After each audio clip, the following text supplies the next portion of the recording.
Bueno, estamos acá en el corresponsal, Nelson Castro, su conductor, está cumpliendo cuarentena. Últimos días, dijiste, Nelson, ¿ya? Efectivamente, nosotros terminamos la cuarentena el lunes a las 24 horas, así que el martes ya estaremos moviéndonos para ir al estudio, hacer el programa y por supuesto moviéndolo en el concepto de necesidad. Los medios somos servicios esenciales, así que el movimiento es ir al canal y volver a casa, claramente, ¿no? Claro. Así que eso es lo que va a ocurrir a partir del martes. Pero si estamos cumpliendo la cuarentena, te repito, como explicaba, dentro del grupo 2 que nos ha tocado, a los que estuvimos, ¿no? Exactamente. En el sentido de que puede venir gente a nuestra casa, Sí. con la cual nosotros tenemos que tener, sí, el cuidado de que estén lejos y que además una vez que se vayan, digamos, tengan el alcohol en gel y todos los elementos de higiene para salir absolutamente descontaminados si lo hubiera esa posibilidad de acá de la casa. Después te voy a preguntar si te costó, cómo fue para vos, pero quiero que veamos una promoción y que nos expliques después. Sí. ¿Cómo no?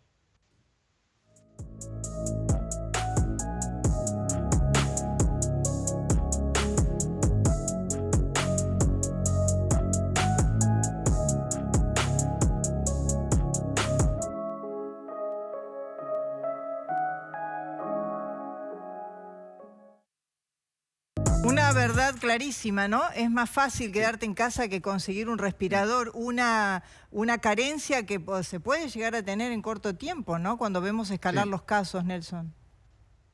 A mí me parece muy importante esta promoción y nos detenemos un minuto para explicar alguna cosa, porque alguien puede decir, viste, entre las excepciones, Silvia, está el de los padres que pueden ir a ver a sus hijos, ¿no es cierto? Pero los padres separados, ¿no es cierto? O divorciados. Sin embargo, la promoción tiene una importancia superior, porque es importante evitar, digamos, a lo mejor algún padre dirá, bueno, que incluso yo quiero ver a mi hijo, pero hay un bien superior. Ujú. Lo quiero marcar esto, por eso somos muy cuidadosos en el canal y digamos, esta promoción tiene un objetivo, que es un bien superior. Las cuarentenas exigen actitudes extraordinarias y la actitud extraordinaria es por el bien común. Entonces, la idea es no moverse y el padre, digamos, y la madre, por eso es una responsabilidad de ellos, van a hacer un aporte muy importante si al chico no lo están moviendo. Silvia. Claro. Entonces, lo comento porque hay que pensar en este término. La promoción es muy fuerte y es muy adecuada. Y genera este sentido de responsabilidad de los padres que enamora a sus hijos, aquellos padres incluso separados y divorciados.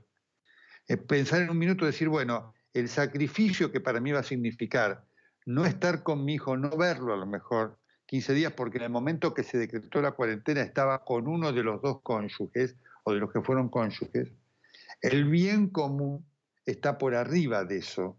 Y digamos, la mejor muestra de amor a sus hijos será en esta circunstancia decir, quédate ahí, quédate o con tu mamá o con tu papá, yo te voy a hablar. Y Claro. no te voy a exponer ni a trasladarte ni a trasladarme, ¿correcto? ¿No es cierto? Así que eso es un elemento importante, que también se da el tema de los abuelos. Claro. Estábamos recién hablando Ujú. con la doctora en cuanto a la necesidad que uno podrá decir, bueno, tengo que llevarlo. Por supuesto que está la situación extrema de aquel abuelo que depende de alguien que le lleve el alimento, pero eso por supuesto. Digamos, para aquellos que estén en condiciones de poder tener una vida independiente, la mejor muestra de amor de un nieto será decirle, abuelo, porque te quiero, no te voy a ir a visitar, te voy a llamar todos los días, porque quiero que estés bien. Así que este es digamos, el fundamento de este mensaje que estamos mandando al aire para que nos demos cuenta de la extrema situación por la cual estamos atravesando. Claro, Nelson, pero además hay una realidad que tiene que ver, lo dijo el doctor Poletti recién desde Santa Fe, lo dicen muchos médicos, hemos escuchado a médicos desesperados, quebrados, llorando, Sí, sí. en España, por ejemplo, o en Italia, donde realmente ahí tienen un panorama nefasto y devastador, porque Sí, en sí. realidad allí se hace el embudo luego, y ese respirador que hoy Claro, claro. que hoy no abunda, porque además mientras nos vamos informando y nos vamos enterando y vamos sabiendo cuántas camas hay en provincia de Buenos Aires, cuántas en el sector público, sumando también con el privado, y nos vamos dando cuenta que nuestro sistema de salud, además Argentina, que viene con años de déficit en un montón de sectores, también en el de la salud, el respirador no es algo que abunda. No, por supuesto. La terapia intensiva no es enorme con 200, 500 camas. El que haya tenido una experiencia de haber tenido algún familiar o haber estado en una terapia intensiva sabe que es un lugar acotado, chico, donde hay justamente pocas camas y pocos respiradores. Y eso es Pero una por supuesto, realidad. mira, totalmente. Es una realidad en los Estados Unidos, Nueva York, Silvia, Nueva York. Hoy hay un informe que está apareciendo en el New York Times.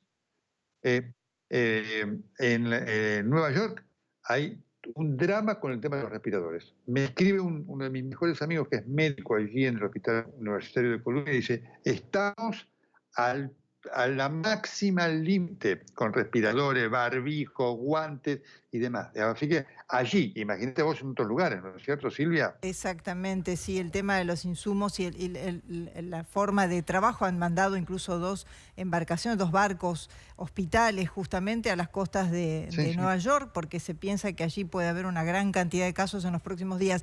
Pero Nelson, estamos hablando del aislamiento, estamos hablando de que es la única herramienta, la única vacuna, la única prevención. Queremos ver cómo está la ciudad. ¿Querés ver cómo está la ciudad? Dale, vamos, vamos. Ahí está, ¿se está cumpliendo la cuarentena? Pareciera que sí. Se ve una avenida 9 de Julio bastante vacía. En este caso, el Metrobús, entiendo que son los transportes que siguen vigentes para poder trasladar justamente a las personas indispensables para que aquellos... Claro, para que trabajen en aquellos tareas esenciales, ¿no? El supermercado, la enfermera, el médico.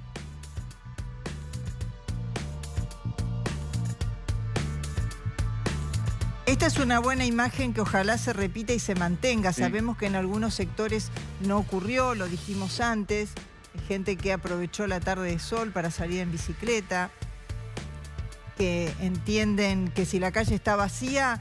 Y este es otro tema, Nelson, que me interesa tu opinión, ¿no? Porque cuando hay una orden o una determinación, en este caso, aislamiento y quedarse en casa por un bien superior, se sabe, el cuestionarla, ¿no?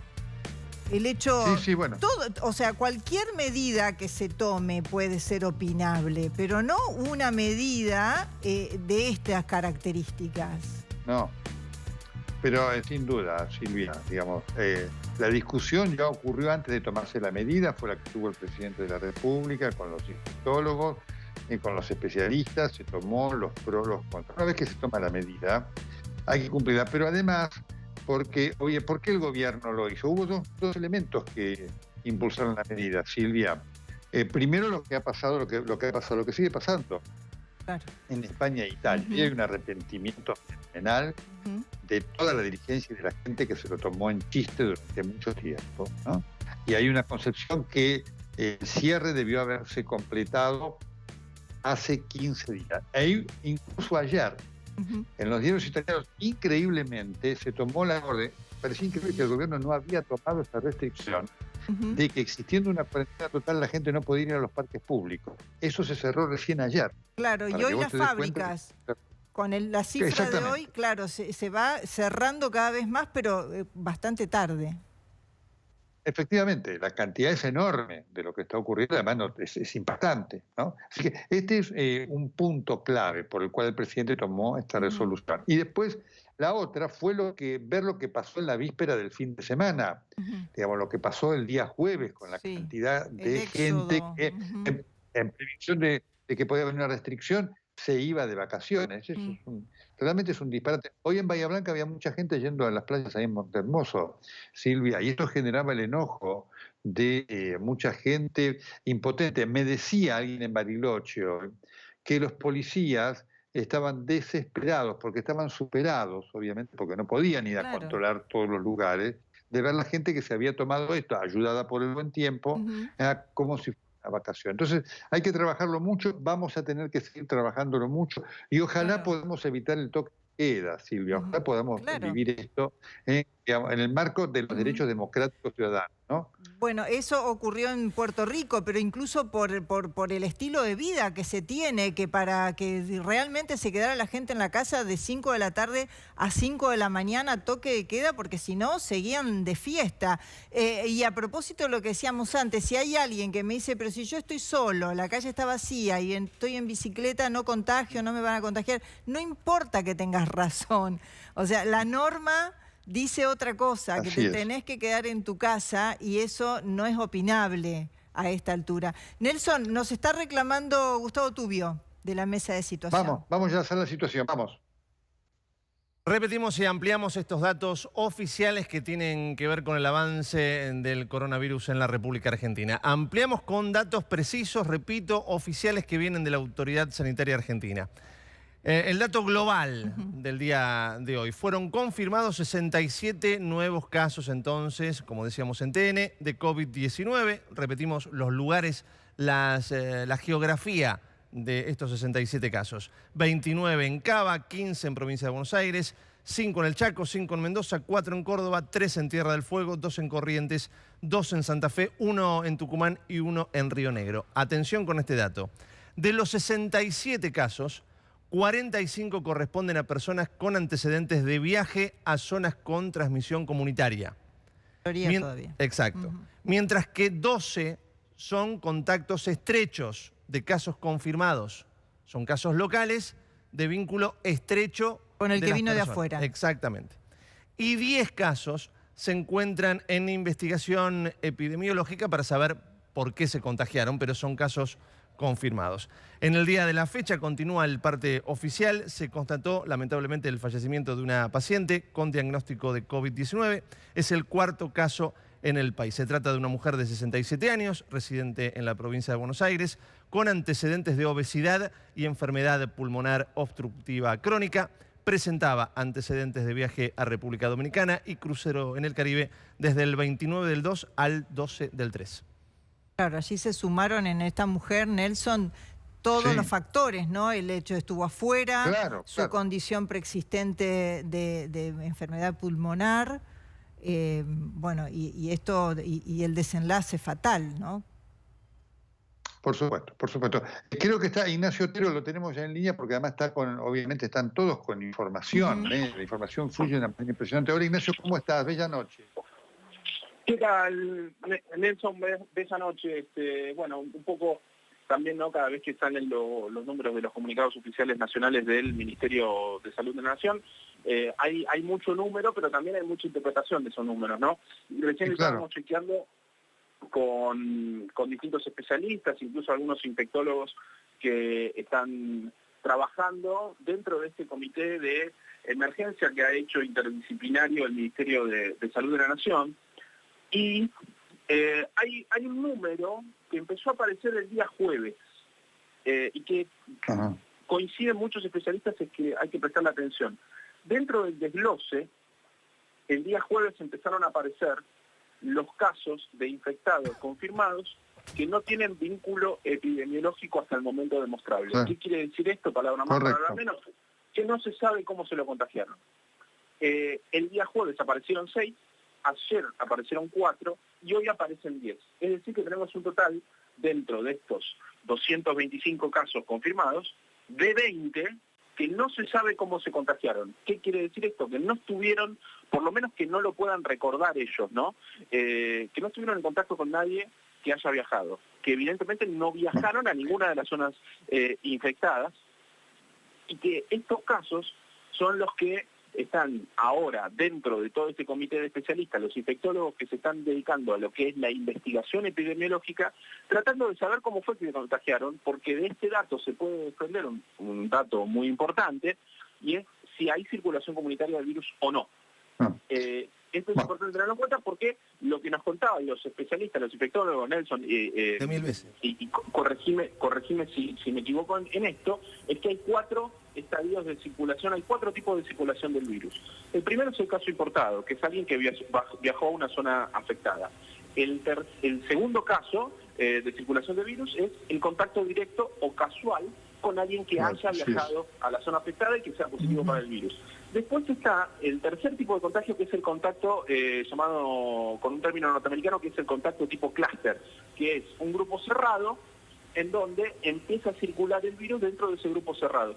Que este estadio, hasta aquí, es donde tenemos pruebas que ha llegado a la Argentina, hasta el clúster.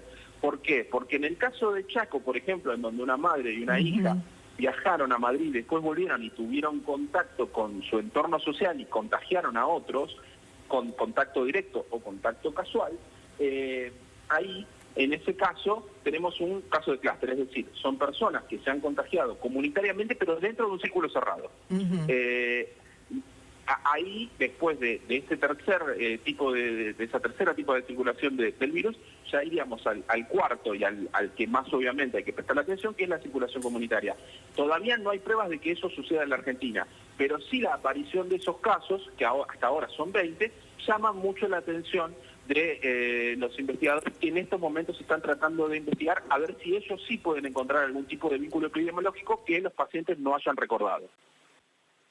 Efectivamente, es muy importante esto que vos marcás, Ignacio, y está confirmando lo que hablábamos temprano, Silvia, en cuanto a la dinámica de estos casos. Y yo hablaba también en estas horas con algunos de los infectólogos que están trabajando a full, y todos tienen la convicción de que esto, digamos, estas etapas, es decir, el virus viene pasando etapas y que va a llevar, ¿no? va a llegar a la circulación local, ¿no es cierto? Con esto que te explicaba, viste, más temprano, que cuando tengamos este estadio, significa que hemos perdido la posibilidad del control que daban los autóctonos, ¿no? Y porque esto además es imposible, cuando vos tenés tantos autóctonos, pero tantos importados, es muy difícil no llegar al autóctono, porque vos ves lo que está pasando, ¿no es cierto? Claro. Siempre aparece uno, como el de Buquebus, que vino, que se quiso escapar, que fue para allá, o el de Santa Fe, viste, ese muchacho que vivía ahí en Santiago del Estero, que fue a ver a la novia y la llevó. Así que es un problema, cuando tenés tanta casuística, finalmente se van superando las barreras, ¿no? Ese caso del joven de Selva se confirmó, finalmente está contagiado, la novia había viajado a España, se encontraron en Córdoba, pero él fue a Selva, se juntó con gente de Ceres, ahora estarán todos los que estuvieron con él bastante también preocupados y en observación. Pero te quería preguntar a propósito de si tenés datos, como estás comunicado constantemente con la gente que está trabajando en el área, ¿hay alguna proyección? ¿Se están haciendo distintos escenarios de alguna manera a propósito incluso del cumplimiento actual de cuarentena y las medidas que se están tomando? ¿Hay distintos escenarios y cuáles serían? Bueno, mira, Silvia, voy a ser muy prudente con respecto a esto. Yo tengo las cifras que se están manejando, pero las voy a reservar, ¿sí? Porque efectivamente vale la pena respetar la dinámica de los hechos, ¿sí? Va a haber muchos casos, y es lo que venimos diciendo. Yo lo que me vengo preocupando en decir, y es muy importante la pregunta tuya, vengo diciendo que vamos a tener casos, y vamos a tener casos ya con la cuarentena instalada. Y vengo diciendo que vamos a tener muchos más casos en relación a los que tiene la Argentina. Y esto se viene cumpliendo. Y como vos ves, hay un día 20, otro día 30 y pico y otro día 60. Entonces, la proyección es que hay alguna que inclusive dio el ministro de Salud, es alta. Por eso es importante trabajar en esto de la prevención, ¿sí? Así que quería decirte esto para explicarlo. Vamos manejando el día a día, que esto es lo que importa con esta idea que tenemos que respetar las normas, Silvia. Sí, por supuesto. Vamos a profundizar en el tema en un ratito, pero nos está reclamando Nuria González Rouco, que están los controles. Ya nos había dicho allí en Puente Pueyrredón, hubo detenciones. ¿Y qué está pasando a esta hora, Nuria? Contanos.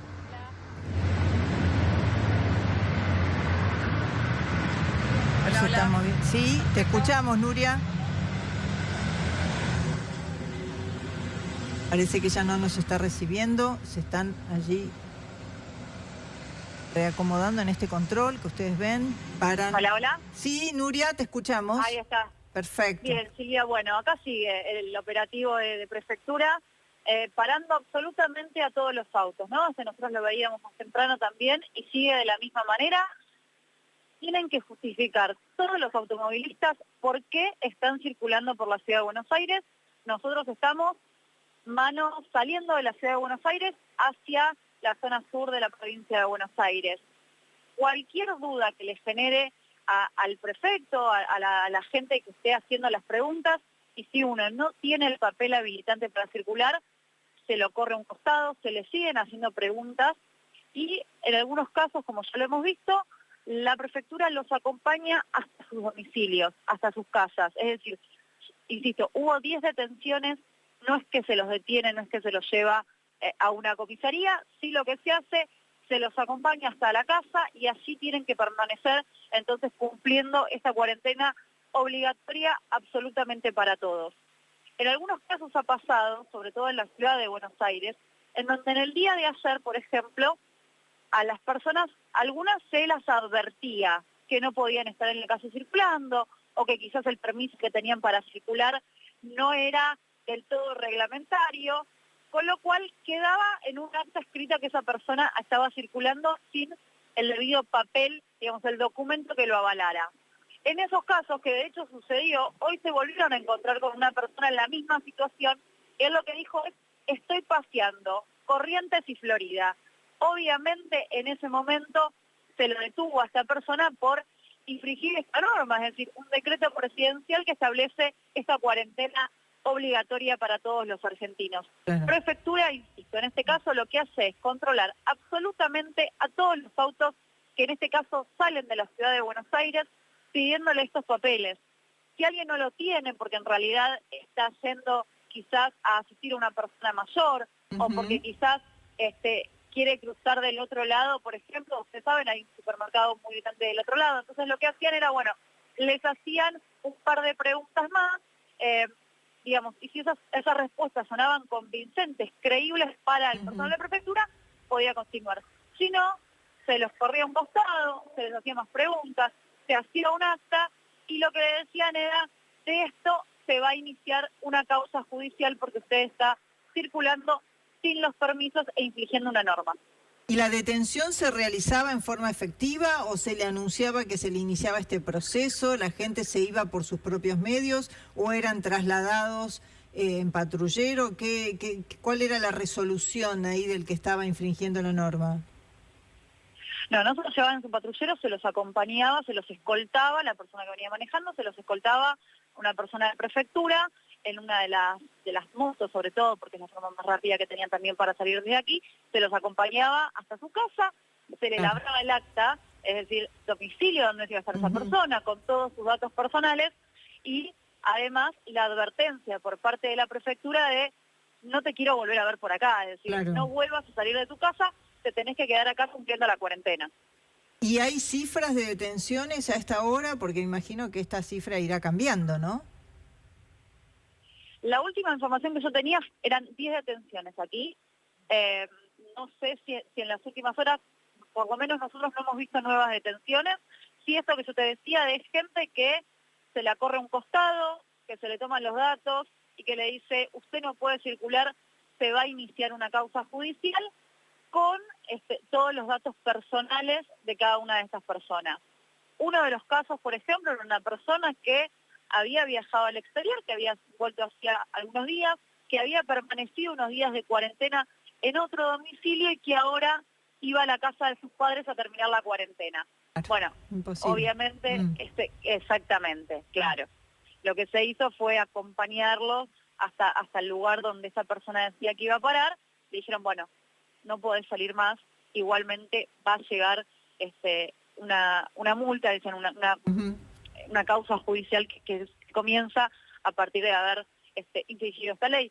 Así que bueno, habrá que esperar en las próximas horas si este número crece. 10 detenciones también hubo en la ciudad de Buenos Aires, como le decía, por parte de la policía de la ciudad. Perfecto. Buenísimo, gracias Nuria. Ahí están las imágenes, sin incidentes, aparentemente se está cumpliendo por lo menos con este control y la respuesta de la gente. El que no convence se lo invita a ir a la casa. Nelson, vamos a hablar de uno de los puntos que tocamos con anterioridad, que es la situación de los niños.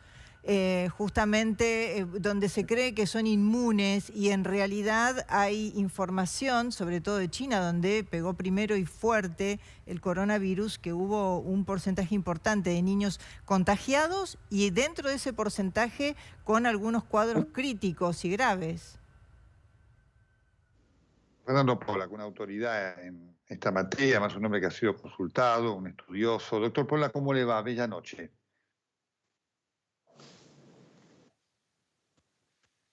Nelson, no lo escucho, no escucho radio. Bueno, el desafío, Perfecto, como dijiste, Nelson, ¿no? Y si no, vamos a Claro, ir con vos, Silvia, con las preguntas, porque obviamente esta es una primera aproximación, ¿no? ¿Qué hacer con los chicos y cuál es el riesgo real que tienen los chicos de contraer la enfermedad, de contagiarse y o después de contraer la enfermedad, doctor? Bueno, hay que entender, ¿me escuchan bien? Poco cortado, pero sí, a ver si lo podemos estabilizar. A ver, el riesgo de contagiarse es igual para todo el mundo. No hay diferencia para los chicos. Lo que hay para los chicos es un riesgo de contraer una infección que cursa muy parecida a la gripe. Si uno infecta innumerables chicos con cualquier infección, alguna persona puede estar grave. Pero en general hay que llevar tranquilidad a las familias de que esta es una enfermedad que los chicos cursan con a veces nada y a veces un poco de fiebre y catarro.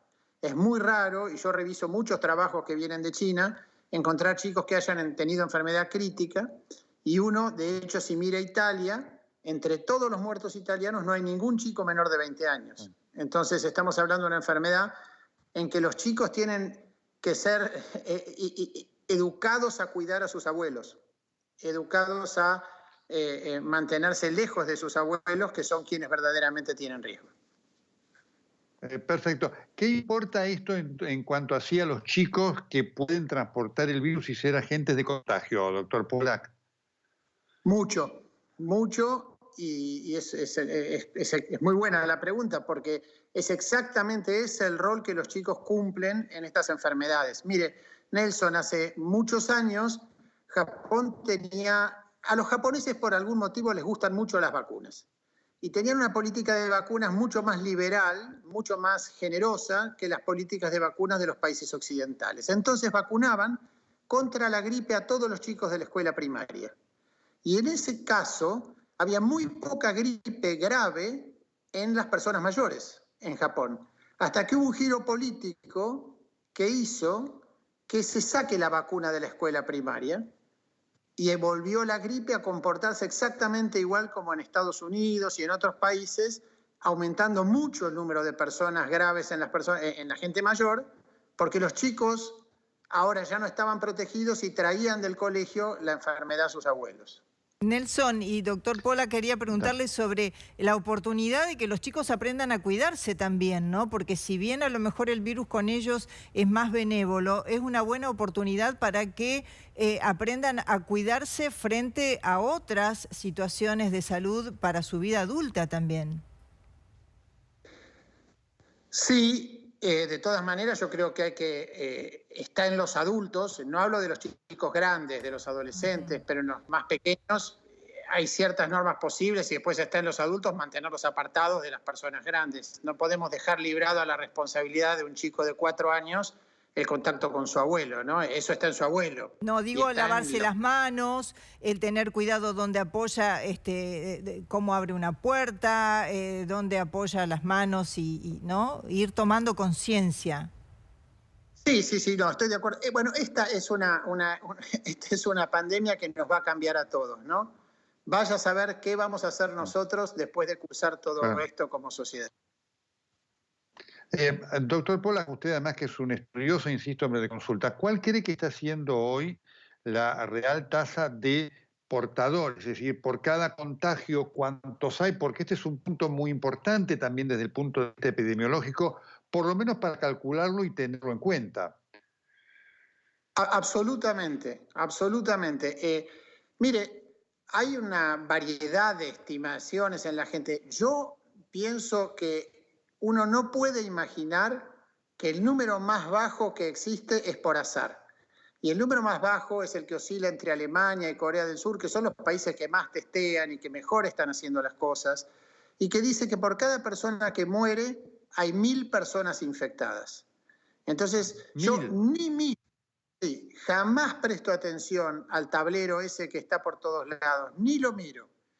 Y no le creo en absoluto, porque es imposible para el sistema de salud en la emergencia que vive sacar a su personal para hacer una evaluación de infectados en la comunidad. Imagínense si todas las enfermeras y médicos de los hospitales abandonaran las terapias intensivas y las guardias y salieran a buscar transeúntes por Berlín o por, bueno, en este caso por Bérgamo, por ejemplo, para ver infectados. Entonces, hay una subestimación fenomenal de los infectados en el mundo, que está asustando más a la gente, porque esto quiere decir que las chances de morir son mucho menores si se muere uno de cada 1000 que si muere uno de cada 100, pero que es muy difícil de que no es muy difícil para mí, y esto corre por mi cuenta, virtualmente imposible de que no sea así. Doctor Pollack, muchísimas gracias por su tiempo. Bueno, muchas gracias por llamarme. Impactante esto, Silvia, impactante. Los datos, Totalmente. el conocimiento, la precisión que acaba de dar. Vamos con Gustavo Tubio. A ver, medidas que se están tomando en distintos lugares de la República Argentina que tienden justamente a esta medida que tendríamos que adoptar todos y entender todos, que es vital y fundamental que nos quedemos en casa. En algunos lugares se nota que no se está tomando con la seriedad que corresponde y por lo tanto los distintos municipios y provincias están endureciendo los controles. Por ejemplo, en el Chaco, a ver, última medida que se ha adoptado, los kioscos 24 horas solo van a funcionar de 7 a 20. Solo van a funcionar de 7 a 20. La medida en la provincia del Chaco es clarísima. Se van a secuestrar autos. Se van a secuestrar autos si se comprueba que la persona que está a bordo conduciendo ese vehículo no tiene ningún comprobante y nada que hacer en la calle. Se les va a secuestrar el vehículo. En un ratito vamos a compartir 2 tweets que acaba de subir el presidente de la República, justamente hablando, por un lado, de su sobrevuelo hoy recorriendo las zonas del conurbano para chequear personalmente si se estaba cumpliendo o no con esta medida. Y después con la advertencia del gobierno. Dice el presidente de la Nación, vamos a ser inflexibles con quienes no cumplan con esta medida. Gracias, Gustavo. Y Nelson, lo que dijiste, ¿no? El estado de sitio sobrevuela si es que la gente no cumple con lo ordenado hasta ahora. Bueno, efectivamente, lo cual sería obviamente una pena para todos nosotros, en cuanto ciudadanos, pero si hay que tomarlo, habrá que tomarlo, ¿no? Es imposible controlar absolutamente todo, Silvia, lo venimos diciendo, así que hay que apelar a la responsabilidad ciudadana para que podamos atravesar toda esta crisis, digamos, con respeto a las normas del derecho ciudadano de la democracia. De esto se trata, que es efectivamente importante, ¿no? Estamos recorriendo justamente distintas imágenes del país y cómo se está cumpliendo. Vemos calles desoladas. No sé, esta cámara, ¿qué lugar de la Argentina nos está mostrando? Pinamar. Aquí está la ciudad de Pinamar. Un lugar donde justamente estuvo en entredicho Nelson porque hasta allí se habían trasladado cantidad de personas. Vemos que por lo menos entendieron, claro, que no están paseando, que están cumpliendo con la cuarentena allí, en este lugar, donde sin duda tendrá una segunda residencia, pero no se trataba justamente de eso, ¿no? En otras partes del mundo también había pasado esto en España, ¿no? Que la gente se trasladaba en algún momento de la cuarentena. Acá estamos viendo Jujuy, apenas un poco de tránsito. Es que además, Silvia, vos imagínate que el traslado de la gente, cada uno de los lugares está en una situación de emergencia, por tanto, no hay la misma cantidad de alimentos, bebidas, no hay disponibilidad de artículos de limpieza y demás como lo hay si se está en una situación normal. No significa que haya desabastecimiento, pero digamos, para estos lugares ya turísticos, pasada la temporada, toda la cantidad de elementos por los cuales se aprovisionan cae. Si va la gente, además va la gente por 15 días, o lo que fueren, 12 o 20, no sabemos, Sí. es un verdadero problema, porque una vez que van ahí no se pueden mover más. Una vez que van ahí, si hubieran llegado, no se podían mover más. A propósito de los días, Nelson, estuve escuchando, no sé si fue Uruguay o otro país, porque es tanta la información que uno está viendo a diario y cada minuto, que la cuarentena era de 20 días, de 19 o 20 días. Están como... ¿Podría ocurrir eso también? Que se extendieran un poco Sí, los sí. plazos de acuerdo al comportamiento del virus, de la superación a lo mejor del estado de contagio. Bueno, efectivamente, esto es clave, Silvia. Mira, Italia mañana va a tener un día clave, porque mañana se cumplen los 15 días de cuarentena de Italia. Ujú. Italia mañana va a evaluar qué es lo que pasa, si finalmente se termina extendiendo. Así que para que vos te des cuenta de la importancia de tener flexibilidad en los tiempos. Nadie puede decir si 12 días son suficientes, ojalá lo sean. Pero la impresión, yo vengo advirtiendo, la impresión es que puede haber una posibilidad alta de que se extienda, por la curva misma además, de la cantidad de casos que van a aparecer. Claro. ¿No? Italia va a ser un muy buen testeo para ver qué es lo que pasa, qué es lo que empieza a pasar a partir de mañana, porque mañana Italia cumple 15 días y entonces veremos si eso es suficiente o no, si mañana comienzan a caer los casos o si sigue habiendo la cantidad de muertos que sigue habiendo todos los días, que es impactante. Claro, y si a pesar de la cuarentena las cifras siguen subiendo, ¿qué pensás que falló? Bueno, es un punto muy importante. Bueno, eso significa que ya hay una circulación interna muy fuerte que necesitará un tiempo mayor de aislamiento para agotarse. Esto es, claro, en Wuhan, en China, la eclosión, los casos empezaron en diciembre y terminaron recién. China acaba de comunicar hoy que tiene el segundo día sin casos internos. Ujú. Diciembre, enero, febrero, marzo. Para que vos te des cuenta de lo que representa esto en cuanto a... estamos ante algo desconocido y abierto. Lo vengo marcando con la dificultad que representa tener esto, ¿no? Porque hay que sostener económicamente si Sin duda. todo está parado. Esto es un desafío para la Argentina y para todos los países. Sí, sobre todo en Argentina, donde estamos como dando los primeros pasos, ¿no? Estamos en el comienzo de toda Por esta supuesto. historia. Nelson, me dice que tenemos un video de hoy, de Hurlingham. A ver cuál era la situación allí. En estos días, alguien me había comentado, ayer, no sé cuál será la situación hoy, pero ayer...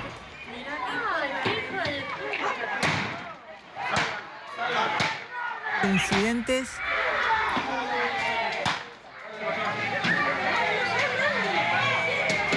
Atacando a la policía. Vaya para allá usted. Haga caso.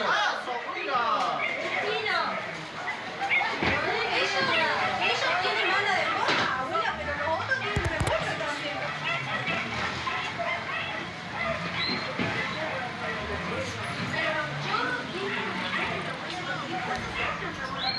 Silvia, me estás escuchando, ¿no? Sí, Gustavo, contanos. Bueno, acá estamos viendo lo que ocurrió. Es muy lamentable esto. Esto es un no gigante. Es el no, Nelson, Silvia, más grande del día. Esto ocurrió en un barrio de Ituzaingó. ¿Qué pasó en este barrio?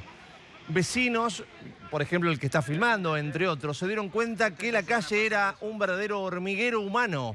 Había muchísima gente yendo de un lado para el otro. Llaman a la policía. La policía llega y en vez de estos jóvenes que estaban en la calle hacer lo que tenían que hacer, que era entrar a su casa y quedarse allí quietos, respondieron a piedrazos. A piedrazos. Los policías primero tuvieron que retroceder, pedir refuerzos.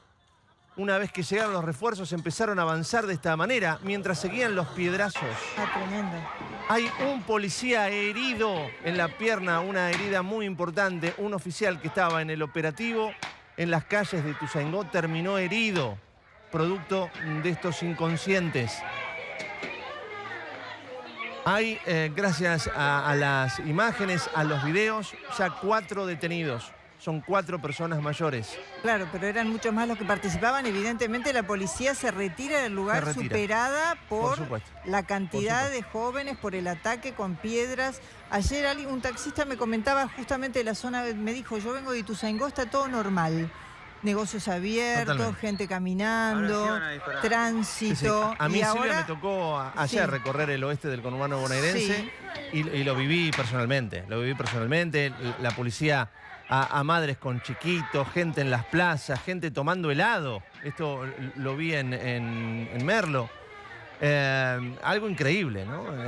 La policía en las calles, los equipos municipales, advirtiendo que la gente tenía que estar en su casa. Me llegué a cruzar con personas mayores, le preguntaba, señor, un señor grande, un señor de cerca de 70 años, señor, ¿qué está haciendo? Paseando, me dijo, así con total liviandad. Claro. Gente que no comprende la gravedad de la situación, pero esto es gravísimo. Esto que estamos mostrando es la noticia, la imagen más triste del día, porque marca claramente que hay personas que evidentemente no comprenden la gravedad de la situación. Paralelamente, la inseguridad en San Martín. También tenemos por allí el video, no sé si lo tiene a mano la producción, estamos trabajando de esta manera tan rápido, pero en San Martín... ¿Qué pasó en San Martín? Un robo en masa, un robo en grupo, en Patota. 13 personas entran a un supermercado chino. Acá lo tienen. Esto es impactante, realmente impactante. Supermercado chino de la zona de San Martín. Miren cómo entran, miren cómo entran. Mínimo 10. 13, 12, yo los conté 13. en un momento, eran 13. Vos fijate cómo entran con total impunidad. Ahí entra un efectivo de seguridad, solo contra 13. Y ahí trata de ahuyentarlos y estos delincuentes en Patota, en grupo, van llevando lo que pueden. se llevan lo que pueden. 2 de las imágenes más tristes, más claras, más repudiables de lo que ha pasado a lo largo de este sábado. Pero además, Gustavo, cuando hoy en día alguien que va al supermercado porque necesita, está tomando medidas de que entren pocas personas, que esperen afuera. Mirá lo que es esto. Un desborde total. Bueno, te digo que la persona de seguridad, más o menos... Hay uno de ellos que tienen barbijo también, ¿no? Claro, esto también... Son varios con barbijo, pero es para taparse la cara, no para... Claro, es para esconderse de las cámaras de seguridad. Claro, ¿no? Vos fijate el comerciante, ¿no? Este pobre chino, el mal momento, la desesperación que vive cuando es víctima de este robo en Patota y en Banda. No, todo, claro. Y no fue un saqueo absoluto porque entró este hombre de seguridad. La idea era llevarse todo. Sí, efectivamente, pero tampoco sabemos si no siguieron asolando otros. Tenemos la imagen de este lugar, pero no sabemos qué más hizo este grupo, ¿no? Estaban dispuestos a todo. Estaban organizados, quiero decir. Ahí está.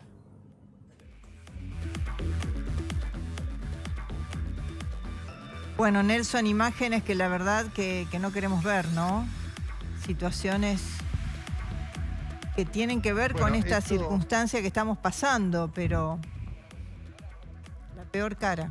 Verdadero desafío para nosotros como sociedad, verdadero desafío para las autoridades. Esto marca lo que venimos señalando, Silvia.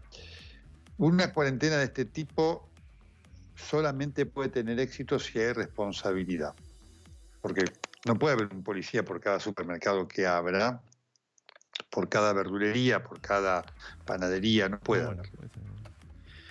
Y obviamente hay zonas de la provincia de Buenos Aires que son muy calientes. Por lo tanto, tenemos que, digamos, hacer una profunda reflexión de lo que nos pasa como sociedad cuando actuamos de esta manera, porque además esto implica no darse cuenta del riesgo que significa que el otro no tenga los elementos para cuidarse.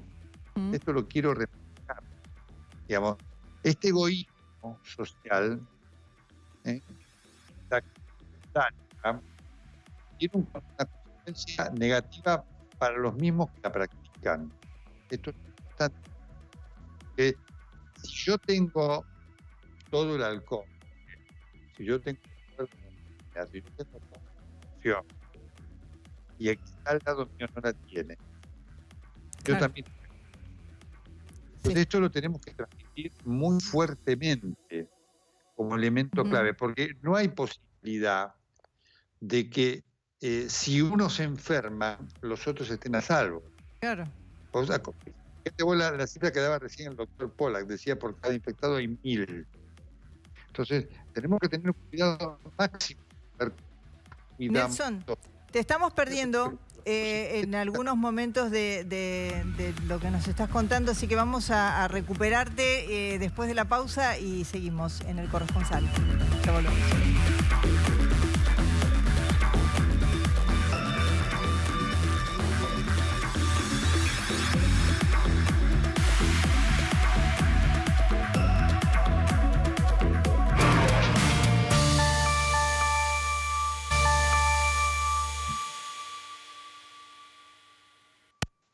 Bueno, estamos ya sobre el final de esta edición especial del Corresponsal. Nelson, queremos saber si ya te recuperamos, a ver si te escuchamos mejor y te vemos bárbaro. Bueno, muchas gracias. Quiero destacar todo el esfuerzo de todo el equipo técnico, de producción, de Virginia Musante, de René Baldi, de todos que han trabajado. Te agradezco a vos. Ha sido una noche obviamente compleja para realizar el programa, cuando tenemos que estar afuera y además, además con todo lo que significa tecnológicamente. Quiero marcarlo, hemos querido dar el servicio en esta Argentina que estamos viviendo, que es una Argentina que nos pone en una dimensión desconocida, que nos exige enorme responsabilidad, enorme compromiso y, por supuesto, una enorme apelación a la actitud ciudadana social. El ciudadano es un sujeto de derechos y deberes y sabe que cumplir la norma es algo esencial para el bien común, porque el bien común es el bien de él. Así que yo me despido con este mensaje, Silvia, te dejo a vos ya en el cierre y, por supuesto, el lujo y el agradecimiento de haberte tenido esta noche aquí con nosotros. Ya a partir de Espera, no te vayas, porque quiero que la producción me confirme si es que vamos a estar en contacto con el doctor Maximiliano Smolkin. Él está en el Hospital Alto de los Estados Unidos. Bueno, parece que seguimos con algunos problemistas técnicos. La idea era, Nelson, este contacto con Estados Unidos, porque lo mencionamos en algún momento del programa, lo complejo que se está poniendo los Estados Unidos, un país donde su propio presidente desestimó también al comienzo, ¿te acordás? Absolutamente. Y ahora, bueno, se puso en caja y en sintonía con la magnitud de la cuestión, pero ya tiene el problema instalado y a gran escala. Bueno. No, sin duda. Nueva York, ayer tenía el estado de Nueva York 4.000 casos. Quiero decir esto, Silvia. Para las dirigencias políticas, para los líderes políticos, esto es una cachetada, una lección fenomenal. Fíjate que no ha habido diferencias ideológicas en cuanto a un desprecio del virus. Estuvo en todas las ideologías. ¿Sí? Y el virus nos da una lección. Las fuerzas de la naturaleza son imparables. La Organización Mundial de la Salud, Silvia, en septiembre del 2019 dijo: hay una enorme posibilidad que un virus que está en los animales y produce un cuadro gripal complicado pase al ser humano y una pandemia. Así que, Silvia, este es el mensaje, esta es la realidad, ¿cierto? Las dirigencias políticas llegan tarde y se produce ahora este desbande. Cuando no estás preparado, es mucho más difícil hacer frente a una emergencia de este tipo, de este calibre, de esta dimensión. Exactamente, no escucharon a lo mejor quienes debían en aquel momento, es buen momento entonces escuchar ahora. Y una cosita más para el final, que me quedé pensando cuando hablabas de que tenías cifras, de que eran cifras duras, que no correspondía de pronto darlas porque esto era muy dinámico. Y la reflexión sería, Nelson, incluso aquellos que a veces nos dicen, van a causar pánico, no asusten. ¿Cuál es el límite, no? Es muy difícil el límite entre decir la verdad es decir, miles de casos, miles de muertos, casos que crecen, cantidad de casos por minutos, que eso ya hay estadísticas, un caso cada 8 minutos en España, etcétera. Muy difícil, ¿no? Informar, decir la verdad. Sí. Bueno. Y no causar pánico. ¿Cómo hacemos? O sea, la idea no es causar pánico, pero sí es causar conciencia, tomar realismo de lo que pasa. Bueno, por eso nosotros estamos con esta frase, y es también muy, muy oportuno esto, de nos ocupamos. Porque en la medida que nos podemos ocupar con anterioridad, evitamos el temor, digamos. Por eso es importante ahora cumplir la norma, porque cumpliendo la norma, vos alejás el pánico y la paranoia del pánico. Cuando vos no cumplís la norma y llegás tarde, todo es paranoia. Todo es decir, puedo ser yo, puedo tener esto, puedo tener lo otro. Por eso le dedicamos este tiempo y esta insistencia para decir, efectivamente, ocupémonos de esto para no tener que caer en el pánico. Darle información, sobre todo en la Argentina, que ha tomado esta medida de lo que les pasó a los otros, tiene el valor de decir, no queremos que nos pase eso. Por eso es importante cumplir lo que nos toca cumplir ahora. Nelson, el honor es mío haber estado en El Corresponsal esta noche. La verdad, quiero que te despidas vos y que prometas que en el próximo estás presente porque termina tu cuarentena. Pero por supuesto, ahí vamos a estar. Y por supuesto, como hacemos en TN siempre, Silvia, lo que digo, todos nosotros trabajando para todos ustedes. Un beso, Silvia, un privilegio. Un saludo para Gustavo también y para todos allí, los que han trabajado. Gracias. Beso a la distancia como hay que hacer en esta época. Gracias, Nelson. Gracias a ustedes también, por supuesto, por estar ahí, por acompañarnos. Estamos acá por ustedes para informar, para que estén al día con esta realidad que además va cambiando minuto a minuto. Gracias y buenas noches.